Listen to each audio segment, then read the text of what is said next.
Hey everybody, I'm Jody with Autentico USA, and I wanted to come to you this afternoon and show you a project that we're working on that we've been using our products for. I don't have a before picture, but we're kind of halfway through the process, and I saw Kristen, one of my painters, she was working on it, and I was like, oh my gosh, I have to get in on this project. I totally have stolen her project from her.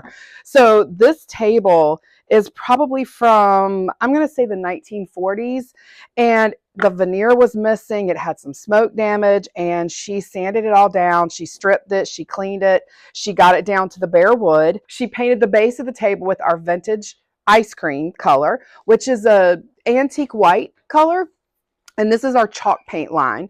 So she gave it a couple of coats, and then after it dried, she used our aging glaze to really sink into the crevices and nooks and crannies to bring that out. So what we're going to do now is we're going to go over the aging glaze with our other specialty line of glaze. This is a snowflake color, and we're going to use just a chip brush to do this. So glaze is a water-based product that is used over paint to get faux finishing effects. It is not a sealer. You do have to seal it with a wax or a varnish. And the snowflake color is a nice soft white. And you use a chip brush, and just a little bit goes a long way.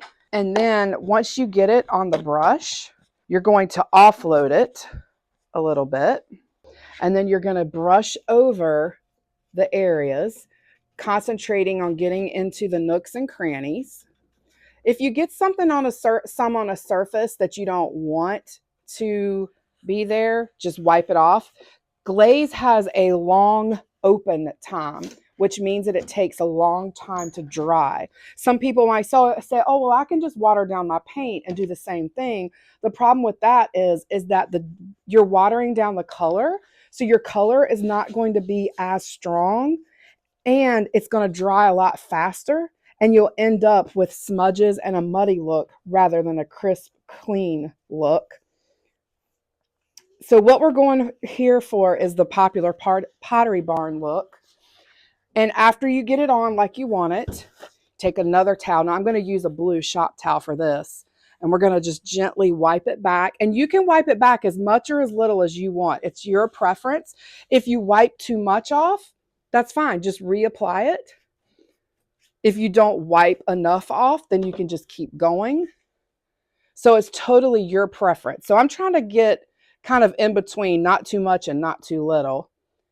And that really just lightens the wood up. It really shows the depth and details. The antiquing glaze, the aging glaze is coming through that. There's lots of movement in this piece, and the accents are really sticking out. This will take about 4 hours to dry, and then we will seal it with a hard sealer.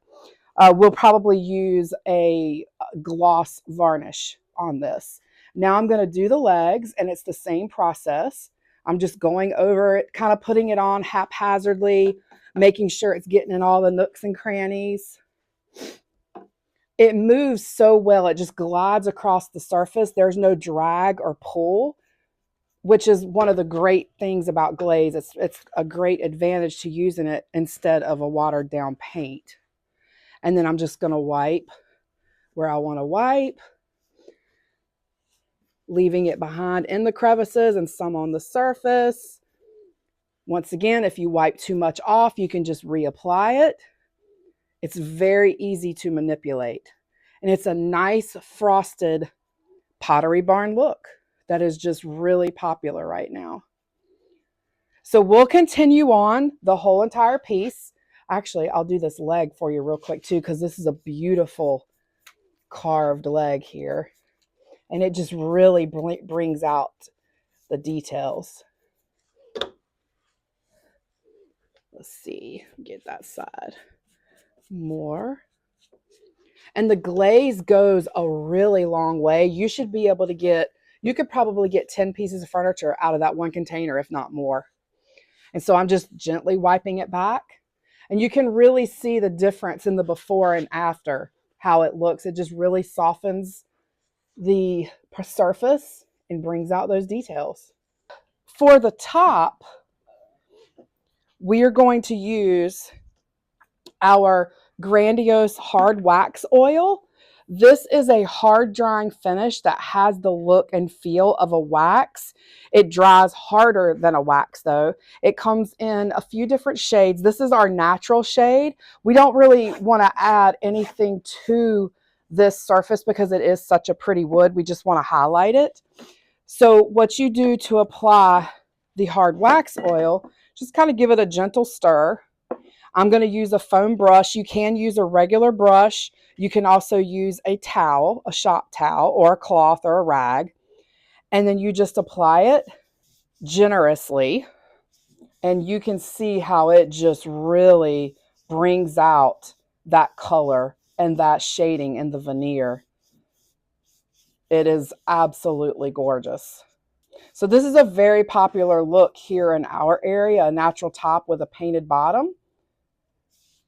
So we're just appealing to that crowd there. So we'll finish the whole entire top, but I wanted you to see the difference and how the Grandiose just really brings out the top, the graining in the wood. So this will take probably about 6 hours to dry, and you can apply a second coat if you want to, or you can just go with the one coat. And once it's dry, you can add a second coat for even more protection, or you can just leave it for that one coat. Of course, the more coats you add, the more protection it gives. If you would like more information about purchasing these products, you can visit Autentico-Paint USA.com for a list of our online retailers.